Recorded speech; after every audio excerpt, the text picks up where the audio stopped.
The duplicated X-ray. My brother never performed those surgeries. Chapter 1. The confirmation on the glass table. My name is Taylor Whitcomb Brooks.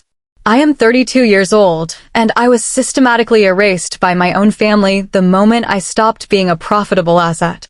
For years, they humiliated me for my precision, treating my analytical mind as a character flaw while quietly relying on it to fix their administrative disasters and financial shortfalls. When I finally refused to pay their debts and chose a husband they deemed unworthy of our social standing, they didn't just disown me. They rewrote our entire history to pretend I had never existed.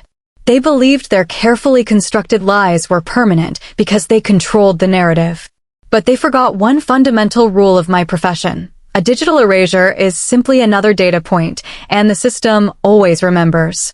The rain over downtown Seattle had been falling in a steady, gray sheet since morning, blurring the skyline beyond the floor-to-ceiling windows of the Cascadia Integrated Care Headquarters. Inside the conference room, the air was heavily climate-controlled, dry, and thick with an unspoken anticipation. I sat perfectly still, my hands folded lightly over the closed laptop on my lap. Across the long expanse of polished glass sat the people who had brought me here. There was the lead acquisitions attorney for Cascadia, a woman in a sharp navy suit who had barely looked up from her legal pad since the meeting began. Beside her sat a compliance officer and a representative from the insurance board. And then, arranged like a carefully curated photograph on the opposite side of the table, sat my family. My father, Dr. Richard Whitcomb, wore his signature tailored charcoal suit. He had the practiced, reassuring posture of a man who had spent 3 decades convincing patients that a root canal would not hurt. Beside him was my mother, Marianne, whose perfectly maintained ash-blonde hair and soft, practiced smile masked the ruthless efficiency with which she managed the Whitcomb family dental empire. Next to her sat my younger brother, Dylan. He was leaning forward, his knee bouncing in a rhythm of barely suppressed nervous energy beneath the table. "We are completely transparent, of course," my father said, his baritone voice smooth and accommodating as he addressed the Cascadia representatives. He gestured toward me with an open palm. "That is precisely why we brought my daughter, Taylor. She is a senior specialist in healthcare data integrity. She understands these systems better than anyone, and she can clear up this entire misunderstanding." Marian tilted her head, her smile widening just enough to appear maternal. She reached out, letting her hand rest lightly on the sleeve of the man sitting beside me. "And we are so immensely grateful to have our son-in-law here today to support her." It was the first time in 7 years that my mother had referred to Caleb as her son-in-law. She said it flawlessly, without a trace of the disdain she had weaponized against him the day she told me his presence in our family would ruin our social standing. Caleb did not flinch. He simply shifted his weight, subtly removing his arm from her reach, his expression remaining neutral and observant. He was a cybersecurity engineer. He knew a phishing attempt when he saw one. The Cascadia attorney finally looked up, sliding a single sheet of heavy linen paper across the glass table. It stopped precisely an inch from my fingertips. Next to it, someone had thoughtfully placed a heavy, silver-barreled fountain pen. "Ms. Whitcomb Brooks," the attorney said, her voice strictly professional. "Your family's practice is on the verge of an $18 million acquisition. However, during our due diligence, our compliance team flagged multiple data anomalies regarding billing codes and patient charting dates spanning the last 5 years. Your father asserts that these are merely legacy system migration errors." I looked down at the document. It was a pre-drafted letter of confirmation. The text was meticulously worded, stating that upon professional review, the discrepancies in the Whitcomb family dental electronic health records were the result of automated software conversion glitches and not intentional fraudulent upcoding. Beneath the text was a solid black line waiting for my signature, followed by my professional credentials. "It is just a formality, sweetheart," my father said, his tone softening into the one he used when he wanted to sound reasonable. "A technical sign-off to satisfy the board. You just need to sign it, Taylor," Dylan added, his voice tight. "Don't make this uncomfortable. We need to close this deal by Friday." I did not pick up the pen. I let my eyes trace the formatting of the document. I noticed the reference number in the top right corner. It used an older internal template format, one that I recognized from my mother's administrative filing system. This document had not been drafted by Cascadia's legal team today. My family had prepared it beforehand, fully expecting me to step into this room and blindly validate their narrative. They believed they had cornered me. They thought the weight of the $18 million deal, the presence of corporate executives, and the sudden, suffocating performance of their affection would force me to be the obedient daughter I had once been. If I refused, I would be the villain who destroyed my family's legacy in front of an audience. If I signed, I would shield them from federal insurance fraud while destroying my own professional liability.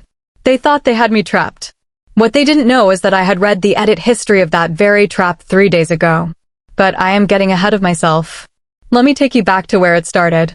Chapter 2. The Daughter Who Knew When to Stay Silent.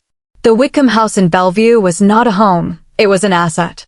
It was a sprawling, immaculate property with a manicured lawn, towering evergreens and large windows that let in abundant light but very little warmth. Growing up, I learned quickly that in our family, affection was not a baseline condition. It was a currency, distributed based on how well you enhanced the Whitcomb name. My mother, Marianne, did not practice dentistry, but she was the absolute authority of the Whitcomb family dental brand. She treated our household like an extension of the clinic's administrative wing. Dinners were scheduled, conversations were curated, and failures were documented. Dylan was the golden child, entirely by virtue of being the son who would eventually inherit the practice. When Dylan brought home a B- in biology, my father would clap him on the shoulder and say he was displaying excellent leadership potential by focusing on networking rather than mere textbooks. When I brought home straight A's, my mother would review the report card over her morning coffee and tell me to fix my penmanship because sloppy handwriting indicated a disorganized mind. I learned early on that arguing was inefficient. Defending myself only invited a longer lecture on the sacrifices my parents made to provide us with an upper-class existence. Instead, I learned to observe. I learned to look at the spaces between what people said and what they actually did. Because I was quiet and meticulous, my mother frequently assigned me administrative chores for the clinic. Throughout my teenage years, I spent my weekends sitting at the dining room table, organizing patient billing records, scanning intake forms, and reconciling appointment logs. It was during those long, silent afternoons that my brain began to recognize patterns. I noticed when a patient was scheduled for a standard cleaning, but the billing code submitted was for a more expensive periodontal scaling. I noticed when the date on a consent form was altered slightly to match the date of the insurance claim. Once, when I was 16, I pointed out a discrepancy to my mother. She had been standing by the kitchen island, organizing catering menus for a country club event. The dates on Mr. Henderson's chart don't match the server log, I told her, holding up a printed schedule. My mother did not look at the paper. She looked at me, her expression flattening into a mask of mild disappointment. I just cleaned it up, Taylor. The system is inefficient. We do what is necessary to keep things moving. Stop acting like you are an auditor and just file the paperwork. She made me feel as though my attention to detail was a character flaw, a bothersome quirk that complicated her perfectly arranged world. The only person who did not view my precision as a defect was my grandfather, Arthur Whitcomb. Arthur was the founder of the original clinic, a quiet, observant man who had built his practice before dentistry became synonymous with cosmetic wealth. As his health declined and he stepped away from the business, he spent more time sitting in his leather armchair in the study, watching my father transform his modest clinic into a high-end corporate machine. One evening, Arthur found me staring at a stack of mismatched invoices. He walked over slowly, leaning heavily on his cane, and placed a small, silver external hard drive on the desk beside my hand. "Do you know what makes you different from your father and your brother, Taylor?" he asked, his voice rough but warm. I shook my head, keeping my eyes on the invoices. "They only see the paper," Arthur said, tapping the desk. "They see what is printed, and they believe that is the end of the story. But you don't just see the paper. You see what the adults are trying to hide behind it. You see the gaps." He rested his hand on my shoulder, a rare gesture of physical comfort in our house. Keep looking at the gaps. And always keep a backup of the original. People lie. Data remembers. I did not fully understand the weight of his words at the time. I simply kept the silver hard drive in my desk drawer, treating it as a quiet validation from the only person who seemed to see my nature as a strength rather than a liability. I didn't know then that the hard drive would eventually become the anchor that kept me from drowning in my family's fabricated reality. Chapter 3. The Debt Called Family Duty. By the time I was 24, I had moved out of the Bellevue house and secured a position as a data analyst for a major hospital network in Seattle. My job was decidedly unglamorous. I did not wear a white coat, and my name was not engraved on a plaque in a waiting room. I spent my days deep within the architecture of electronic health records, tracing audit trails, verifying chain of custody protocols for digital charts, and ensuring the hospital remained compliant with strict federal regulations. I was good at it. The same obsessive attention to detail that had irritated my mother made me indispensable to hospital administrators facing multi-million-dollar compliance audits. Because I was valuable, I was promoted quickly, and my salary grew to reflect my expertise. It did not take long for my family to notice. The requests started subtly. I would receive a phone call from my father on a Tuesday evening. He would ask about my job, feign interest in my apartment, and then release a heavy, theatrical sigh. He would mention a temporary liquidity issue at the clinic, a delay in insurance payouts, a sudden need to upgrade the digital imaging equipment, an unexpected tax reassessment. It is just a cash flow bottleneck, he would say, his voice thick with manufactured vulnerability. Family takes care of family, Taylor. Just this once. The first transfer I made was for $1,500. I convinced myself it was a minor contribution, a way to show gratitude for the expensive education they constantly reminded me they had funded. But the bottlenecks never cleared. A month later, Dylan needed tuition for his final semester of dental school because my parents had tied up their liquid assets in a commercial real estate venture. I transferred $4,000. 6 months after that, my mother called to say the clinic's payroll account was short due to a banking error, and she needed an emergency bridge loan to pay the hygienists. Whenever I hesitated, checking my own tightening budget, the tone of the conversation would shift immediately from request to reprimand. "We are not asking for a handout, Taylor," my mother told me during one particularly tense phone call. I was standing in my small kitchen, watching the rain hit the window, looking at a bank balance that was draining faster than I could replenish it. "Your brother is building a future. Your father built the foundation you are standing on. A daughter doesn't ask how much she owes. She asks how else she can help." She made it sound as though my financial independence was an act of profound selfishness. She weaponized the concept of family duty, turning it into a recurring subscription fee I had to pay to remain in their good graces. Over the course of 3 years, I transferred exactly $82,450 to various accounts associated with Whitcomb Family Dental and my parents' personal expenses. I never received a single document acknowledging the loans. There were no promissory notes, no repayment schedules, not even a casual email outlining when I might see the money again. When I finally gathered the courage to ask my father about a repayment timeline so I could plan for a down payment on a house, he acted as though I had insulted him in front of a congregation. "Are you seriously keeping a ledger against your own blood?" he had asked, his voice dropping into a register of cold disappointment. "We are a family, Taylor. We don't operate like a bank." I stayed silent. I didn't argue. I didn't demand the money back. I simply hung up the phone and walked over to my desk. My profession had trained me never to rely on a verbal assurance when a digital record existed. I opened my personal laptop and created a secure, encrypted folder. Into that folder, I downloaded every bank statement detailing a transfer to my family. I exported every email from my father citing temporary liquidity issues. I saved screenshots of every text message from my mother instructing me to route the money quietly so Dylan wouldn't feel bad about needing help. I didn't gather the documents out of a desire for vengeance. I gathered them because Arthur had taught me to keep the originals, and my job had taught me that a systemic anomaly is only a rumor until you have the data to prove it. I was building an audit trail. I just didn't realize how desperately I would need it until Caleb walked into my life, and my family decided they needed to erase me completely. Chapter 4. The Man Who Didn't Belong in the Photograph.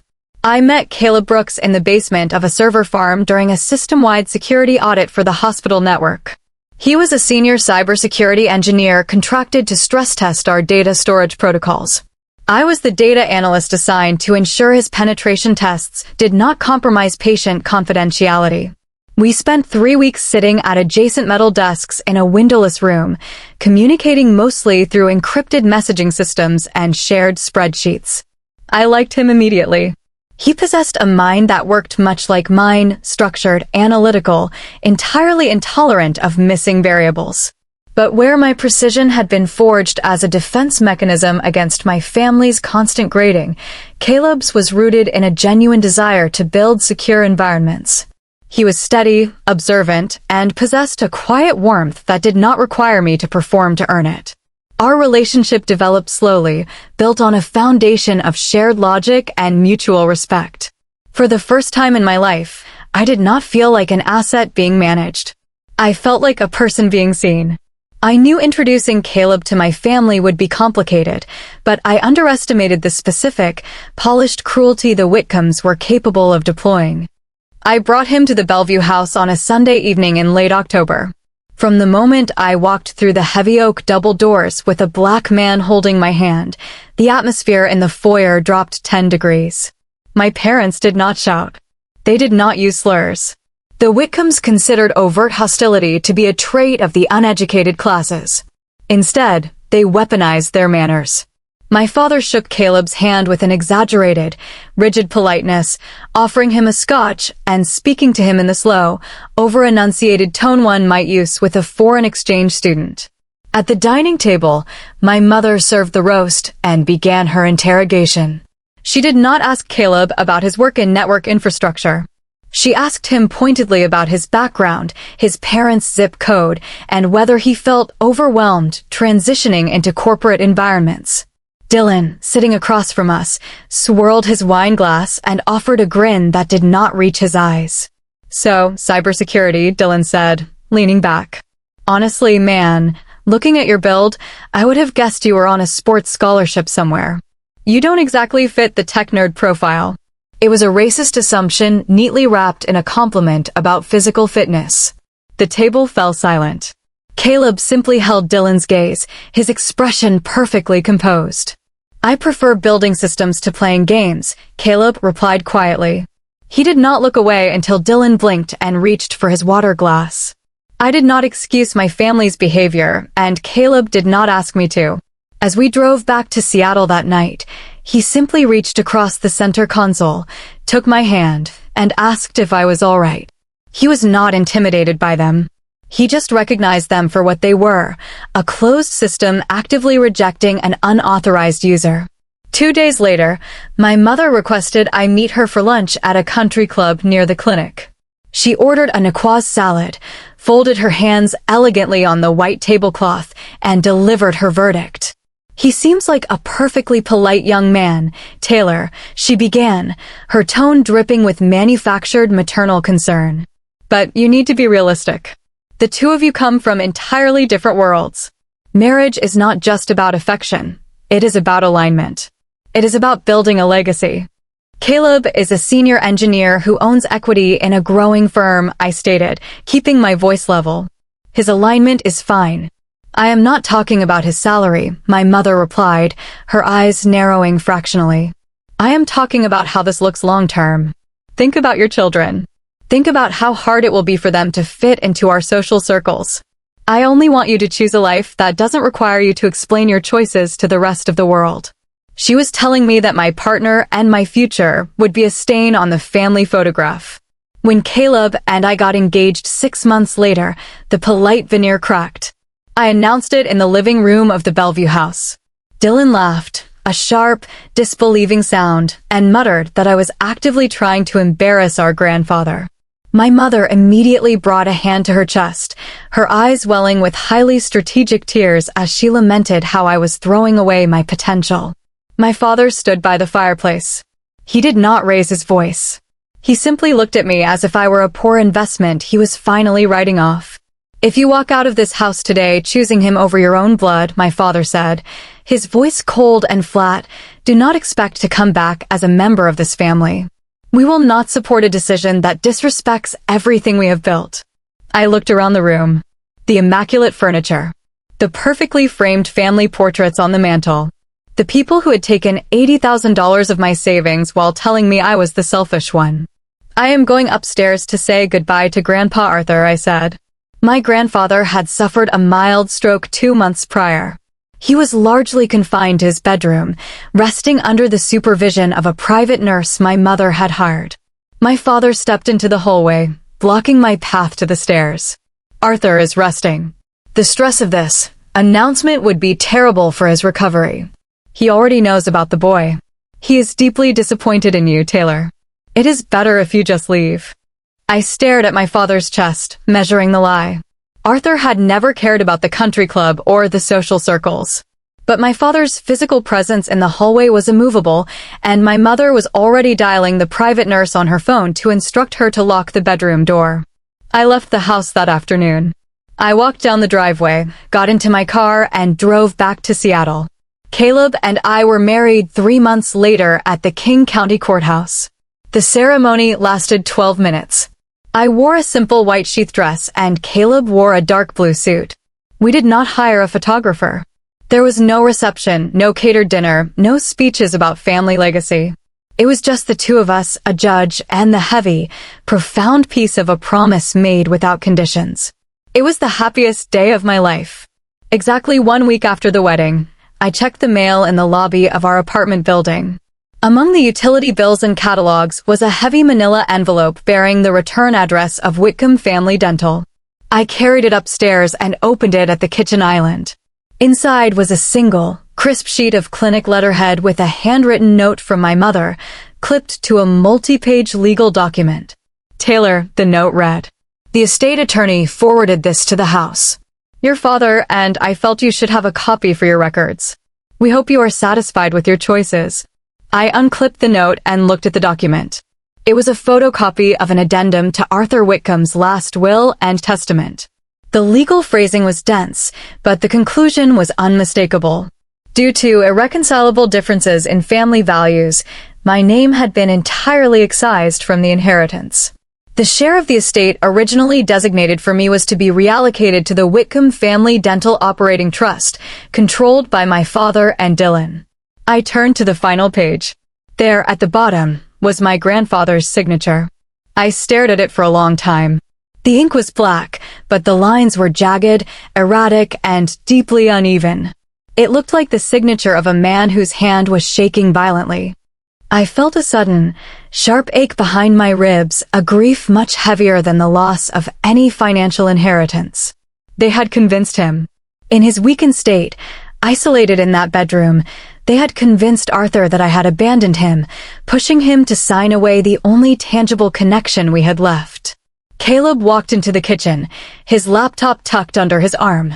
He saw my face, set his computer on the counter, and gently pulled the papers from my hands. He read through the addendum silently.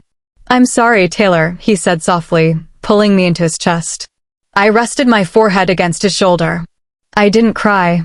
I just let the reality of my family's final disciplinary action settle over me. They had officially erased me from the ledger. When Caleb went to make us coffee, I took the document back to the counter. The archivist instinct, the one my mother hated and my grandfather nurtured, kicked in. I noticed 2 things. First, the envelope had been mailed from my parents, not the estate attorney. A lawyer executing a change to a will typically sends certified mail directly to the affected party, not a casual photocopy through a secondary address. Second, I looked closely at the top margin of the photocopy. Faintly printed in the corner was a tiny string of alphanumeric text, a scanner ID stamp. I recognized the format. It was the specific network identifier for the large multifunction copier sitting in the administrative office of Whitcomb Family Dental. I did not know what it meant at the time. I only knew it was a data point. I took the envelope, my mother's handwritten note, and the copied addendum, and I placed them in a clear plastic sleeve. I opened the bottom drawer of my desk, pulled out the silver hard drive Arthur had given me years ago, and laid the plastic sleeve neatly beneath it. I locked the drawer. If my family wanted to write me out of their history, I would let them. I would live my life with the man I loved, build my own career, and never ask them for a single thing. For 7 years, that is exactly what I did. Until the afternoon my phone lit up with a text message from my mother, pretending the erasure had never happened. Chapter 5. 7 Years of Erasure.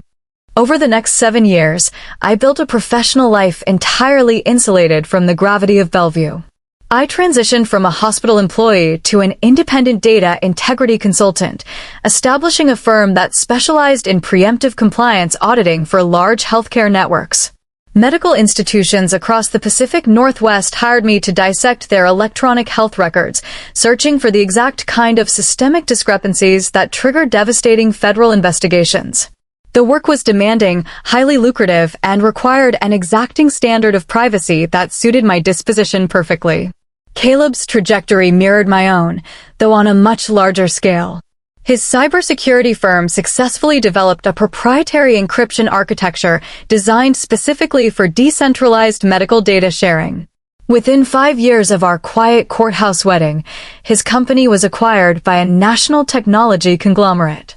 We purchased a spacious, modern house in the Queen and neighborhood with a clear view of the Puget Sound, securing a level of financial independence that my parents had always assumed I would need their permission to achieve. We lived comfortably, but we deliberately avoided the ostentatious displays of wealth that defined the Whitcomb family's social currency. During those 7 years, the silence from my family was absolute, but it was not passive. It was a meticulously managed public relations campaign designed to remove me from their history. I discovered the true extent of my erasure 2 years after my wedding, purely by accident. I had been attempting to verify a licensing credential for a consulting project and casually typed the name of my father's practice into a search engine. The Whitcomb Family Dental website had undergone a massive redesign. Out of professional curiosity, I navigated to the page titled, Our Family Legacy, expecting to see the familiar, slightly outdated photograph of the 4 of us standing in front of the original clinic doors. The photograph had been replaced. The new image featured my father, my mother, and Dylan, all wearing matching navy attire, smiling warmly over an older, archived portrait of my grandfather Arthur. The accompanying text detailed the proud, multi-generational history of the practice. It highlighted Dylan's recent integration into the clinic as the future lead practitioner. It spoke eloquently about family values, community trust, and the importance of passing down ethical standards from parent to child. My name was completely absent from the page, the text subtly restructured to imply that Richard and Marion Whitcomb had only ever raised a single son. I did not call them to demand an explanation. I simply pressed the designated keys on my keyboard, captured a high-resolution screenshot of the altered web page, and dragged the image into the encrypted folder residing on my desktop. The narrative my family peddled to our extended relatives was equally calculated. My mother knew better than to openly disparage me. Doing so would make her look vindictive, which was entirely off-brand. Instead, she adopted the role of the tragic, endlessly patient matriarch. I learned of her strategy when a maternal aunt accidentally copied me on a mass holiday email thread. In the email, a distant cousin had politely inquired about my absence from the annual Whitcomb Christmas card. My mother's response was a masterclass in passive-aggressive character assassination. She wrote, "We miss our daughter terribly during the holidays, but Taylor chose distance to focus entirely on her new husband's priorities. We are simply giving her the space she demanded, while keeping the door always open." Dylan handled the younger generation of our social circle, preferring a blunter approach. Mutual acquaintances occasionally relayed to Caleb that Dylan had been loudly telling colleagues at dental conferences that my new husband had successfully isolated me from my support system. They were crafting a reality where I was a victim of my own misguided marriage, and they were the benevolent family waiting for me to realize my mistake. One evening, Caleb walked into my home office and found me organizing these digital artifacts. I was systematically archiving the forwarded emails, the digital holiday cards that lacked my presence, and a few pieces of physical mail that had been aggressively marked "Return to Sender." When I tried to forward some of Arthur's old medical correspondence, Caleb stood behind my chair, resting his hands lightly on my shoulders as he looked at the organized columns of data on my monitor. He understood my need to document the behavior, recognizing the same analytical survival instinct he applied to network security. However, he also recognized the emotional toll of curating my own ghost story. He leaned down, pressing his cheek against my temple, and quietly suggested that while maintaining an archive was a sound defensive strategy, allowing the archive to consume my evening was letting them win. He reminded me that people who rewrite history usually do so because the original facts are deeply inconvenient to their current survival. I took his advice and closed the folder, but I never deleted it. The only item I actively avoided investigating was the silver hard drive my grandfather had given me. It sat untouched in the bottom drawer of my heavy oak desk, resting directly on top of the plastic sleeve containing my mother's handwritten note and the photocopied addendum to the will. I had easily extracted the necessary storage space from the drive's primary partition to back up my own tax documents, but I never once clicked on the deeper, older folders my grandfather had created years ago.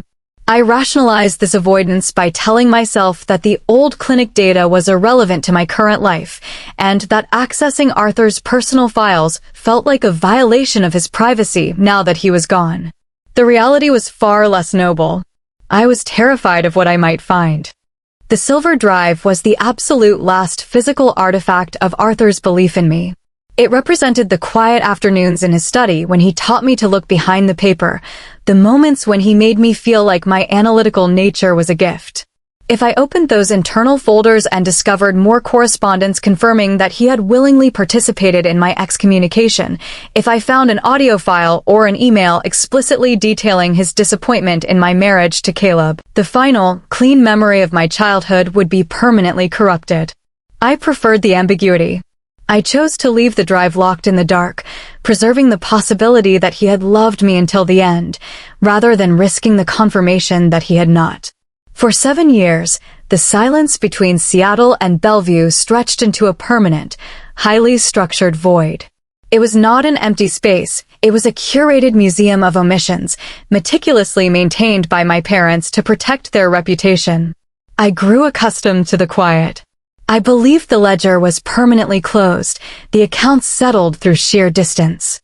I did not anticipate that a failing $18 million acquisition would suddenly make my family decide they needed their daughter back. Chapter 6. The First Message. The screen of my phone illuminated the dark granite of the kitchen island, casting a harsh white glare against the dim lighting of the room. It was a Tuesday evening, 7 years and 2 months since I had last spoken to my mother. I was reviewing a quarterly compliance report for a regional hospital network, my mind fully engaged in the architecture of their billing software, when her name materialized on the locked screen. I stared at the digital letters for a long time before reaching out to unlock the device. Your father is not well. I think it is time the family sat down together. The message contained no greeting, no inquiry about my well-being, and absolutely no acknowledgement of the silence that had stretched between us for the better part of a decade. It was crafted with the same efficient, authoritative tone my mother used to summon dental hygienists to her office for performance reviews. There was no mention of Caleb, no apology for the past, and no admission of the systemic erasure they had orchestrated. 2 days later, my phone rang with a call from my father. His voice sounded marginally thinner than I remembered, adopting a quiet, measured cadence as he told me how much he missed his daughter. He spoke entirely in sweeping generalities about the passage of time and the importance of family bonds, carefully avoiding any specific reference to the day he had forced me out of his house.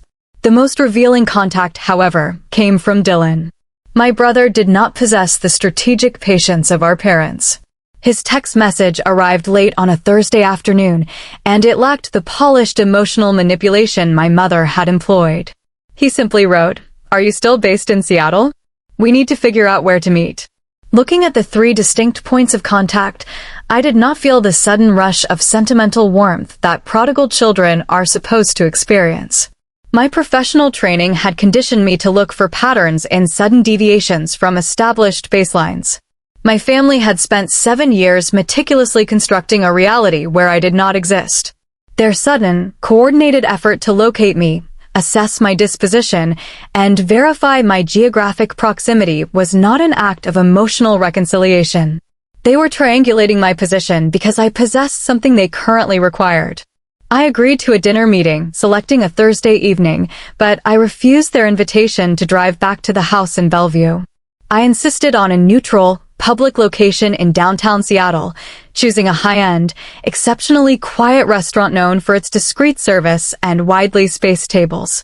Caleb adjusted his schedule to accompany me without a moment of hesitation, understanding implicitly that I was not walking into a family reunion, but a preliminary negotiation. When we arrived at the restaurant, the hostess guided us to a corner booth where my family was already seated. The performance began the moment we came into view. Marian rose from her chair, her expression instantly arranging itself into a mask of soft, maternal relief. She reached across the table, bypassing me entirely to place her manicured hand lightly on Caleb's forearm.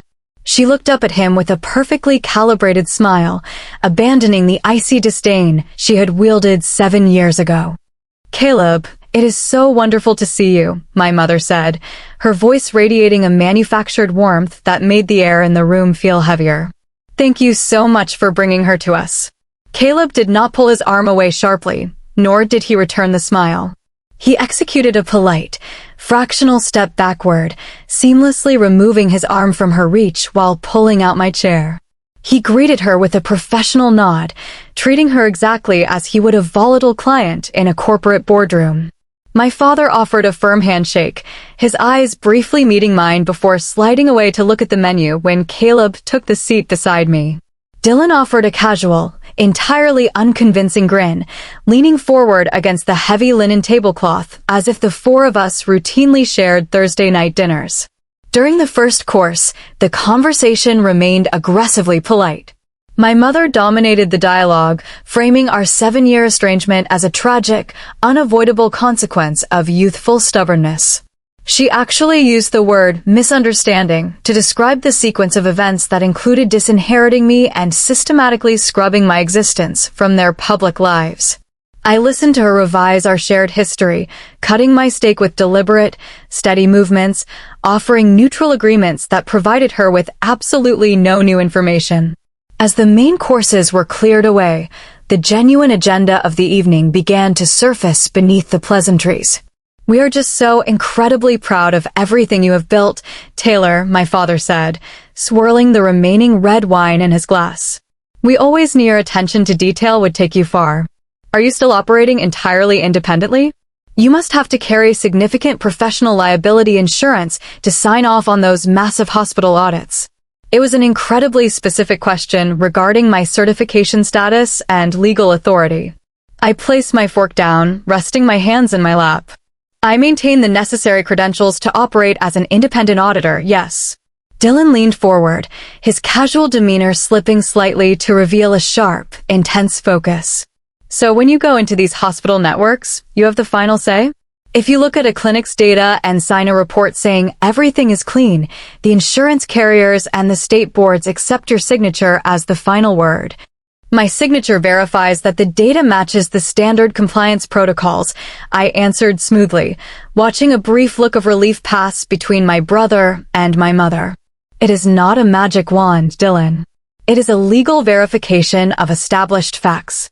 Marian smoothly redirected the conversation toward Caleb, her tone adopting the cadence of an impressed investor. "And Caleb, we read in the business journals about the acquisition of your firm. That must have been a monumental transition. Are you still actively involved in the medical data security sector, or have you moved into broader technology investments?" They were cataloging our resources. They needed to know if I still possessed the legal authority to validate healthcare data, and they needed to know if Caleb was still positioned within the specific technological sphere that governed hospital networks. They were running a background check disguised as a family dinner. When the waiter arrived with the dessert menus, Caleb leaned closer to me, his voice dropping to a volume that only I could hear. He picked up his water glass, his eyes scanning the view beyond the large window of our corner booth. "Have you noticed the geography of this specific restaurant, Taylor?" Caleb asked quietly. "Your mother insisted on this neighborhood when you suggested downtown. Look directly across the street." I turned my head slightly, following his line of sight through the rain-streaked glass. Looming in the evening shadows, directly across the illuminated intersection, was the towering glass facade of the Cascadia Integrated Care Corporate Headquarters. It was one of the largest medical acquisition conglomerates in the Pacific Northwest, a company known for aggressively buying up lucrative private practices. Before I could process the implication of the location, my mother signaled a passing waiter, holding out her sleek smartphone. "Excuse me, could you possibly take a photograph of us?" Marian asked the young man, her voice lifting into a register of sheer delight. She turned to look at me, her eyes shining with an emotion that looked terrifyingly real. "We absolutely must capture this moment, Taylor. It is the beginning of a completely new chapter for our family. I want a record of us all being together again." I sat perfectly still as the waiter positioned the camera. Dylan leaned into the frame from the opposite side of the table. My father placed a hand on my shoulder, his grip tight and instructional, ensuring I did not lean away from the center of the image. The camera flashed, capturing the curated illusion of a healed family. They did not want the photograph to commemorate a reunion. They needed the photograph to prove a relationship existed.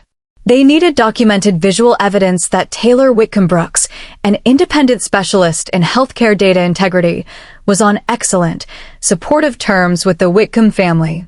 I did not know what kind of fraud they were currently buried under, but as we walked out of the restaurant and into the damp Seattle night, the parameters of their trap were becoming sharply defined. I was not a daughter coming home. I was a professional asset being actively recruited to manage a crisis. Chapter 7. The Request Wrapped in Bloodlines. 3 days after the dinner at the restaurant, my father called and asked me to meet him at the original Whitcomb Family Dental Clinic in Bellevue. He specifically requested I come after operating hours, citing a need for privacy. Walking into the clinic after 7 years felt like stepping into a time capsule that had been slightly aggressively polished. The waiting room still smelled faintly of sterile wipes and artificial mint, but the furniture had been upgraded to minimalist leather, and the generic abstract art on the walls had been replaced with sleek digital displays showcasing cosmetic procedures. I bypassed the reception desk and walked down the long, carpeted hallway to the executive administrative office. This was the exact room where I had spent my teenage weekends meticulously sorting misfiled invoices and scanning patient intake forms while my family socialized at the country club.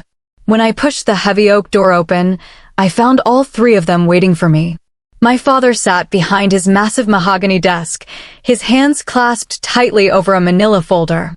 My mother occupied one of the leather guest chairs, her posture perfectly straight, her expression arranged into a mask of maternal exhaustion. Dylan was leaning against a row of filing cabinets near the window, his arms crossed over his chest. They looked like a board of directors preparing to manage a hostile shareholder. "Thank you for coming, Taylor," my father said, gesturing to the empty chair beside my mother. "I know this is a long drive for you on a weekday." I did not sit in the guest chair. I remained standing just inside the room, setting my leather briefcase on the edge of a side table. "You said on the phone there was a time-sensitive issue regarding the practice." My father cleared his throat, adjusting his posture. He adopted the authoritative, reassuring tone he used when explaining a complex, expensive procedure to a hesitant patient. He detailed the impending acquisition by Cascadia Integrated Care.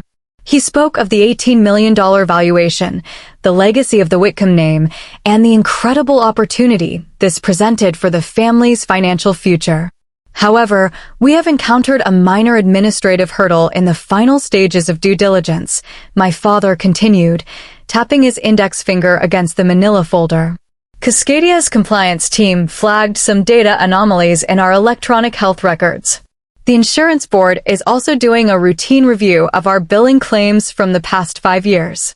It is nothing more than a software glitch, my mother interjected smoothly, leaning forward to offer a reassuring smile. When we migrated the patient database to the new management software 3 years ago, some of the treatment dates and billing codes did not align properly. It is a known issue with the vendor. Dylan pushed off the filing cabinet, waving a hand dismissively. Plus, the temps the agency sent us for data entry were completely incompetent. It is just sloppy administrative work from former staff. We have already corrected the workflow. My father slid the manila folder across the polished expanse of his desk. Cascadia just needs independent verification that these discrepancies are the result of system errors, not intentional upcoding. Given your expertise, your signature carries the exact weight they are looking for. I looked down at the folder. The document resting on top was a pre-drafted letter of confirmation, entirely identical to the one that would be slid across the glass table at Cascadia headquarters a week later. The conclusions were already written. It definitively stated that no intentional fraud had occurred. You want me to sign a verification report before I have even looked at the data, I stated quietly, making sure the reality of their request hung clearly in the air. It is just a formality, Taylor, Dylan said, his voice rising in pitch, a sudden edge of defensive irritation breaking through his casual facade. You don't need to pull the full audit trail or tear the system apart. Just look at the summary report and sign the paper. It is a migration glitch. We just need to close this deal. I turned my attention to my brother, noting the way his jaw tightened and his gaze shifted toward the window. The mention of an audit trail had triggered a microscopic but distinct physical reaction in him. If it is a verified migration glitch, Cascadia's internal compliance team can easily confirm that by checking the server logs, I said, keeping my tone perfectly neutral. Why do you need an external auditor? Specifically, why do you need me? Silence descended over the executive office. My father looked down at his desk. Dylan crossed his arms tighter. It was my mother who stepped into the quiet, deploying the strategy she had undoubtedly practiced in the mirror for days. Because you are family, Taylor, Marion said, her voice dropping into a register of profound, manufactured sorrow. She stood up, walking closer to me, her eyes shimmering with unshed tears. We know we made mistakes in the past. We know we let misunderstandings push you away. But we want to fix it. If you help us secure this transition, we can finally correct the estate documents. We can put you back in Arthur's will, right where you belong. We can let the past sleep and start over. It was a breathtakingly cynical maneuver. She was attempting to purchase my professional ethics with the inheritance she had stolen from me, packaging extortion as a maternal apology. My father leaned forward, pressing his advantage. Your grandfather was incredibly generous with you when he was alive, Taylor. We provided for your education. We built the foundation that allowed you to succeed. Family takes care of family. We just need you to do this, just this once.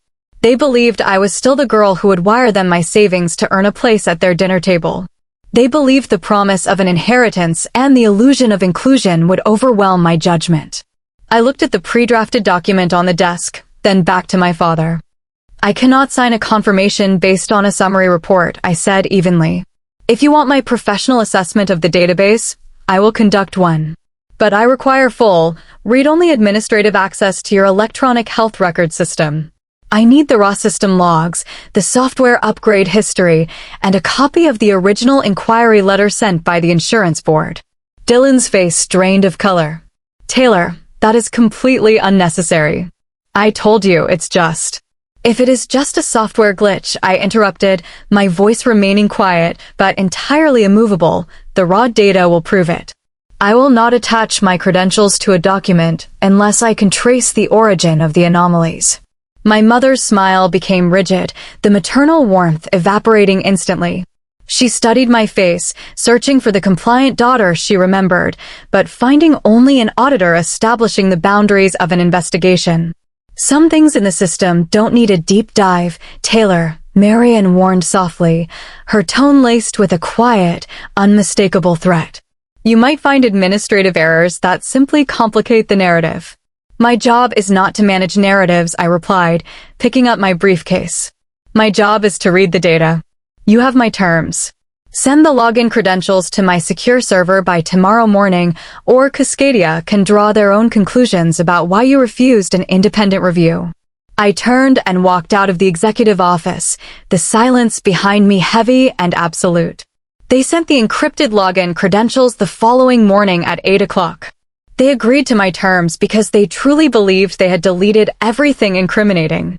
They believed that by scrubbing the surface of their database, they had rewritten the truth.